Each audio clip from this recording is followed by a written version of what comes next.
আহ প্রিয়, এই দুনিয়াটা শুধু তোমার আর আমার, বাকি সবাই থাকে ভাড়া। এই দুনিয়াটা শুধু তোমার আর আমার, বাকি সবাই থাকে ভাড়া। যে দিবে না ভাড়া তাকেই হবে মারা। তুমি উঠাবে ভাড়া, দুজন মিলে চাঁদের দেশে গিয়ে পুষ্কুন্নি মারা দিব সারা। হিরো আলমও একজন গায়ক, জায়েদ খানও একজন ড্যান্সার, আর শেখ মনিরও একজন কবি ভাইয়া। লাইনে আসেন, লাইনে আসেন। যেই দেশের বইমেলাতে পাঠকের চেয়ে লেখকের সংখ্যা বেশি হয়, সেই দেশে মুস্তাকের প্রেমে তিশা পড়বে, এটাই স্বাভাবিক। এটাই স্বাভাবিক। আগে বই পড়ে মনে করেন মানুষ জ্ঞান অর্জন করত, আর এখন বই করে কেমনে প্রেমে পড়তে হয় সেটা শেখে ভাইয়া, কেমনে প্রেম প্রীতি করতে হয়।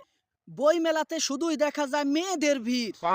কি বই কিনতে যায় ভাই বুঝি না। কি এক একজন লেখক হইছে শুধু এক্স নিয়ে, গার্লফ্রেন্ড বয়ফ্রেন্ডকে নিয়ে বই লিখতেছে।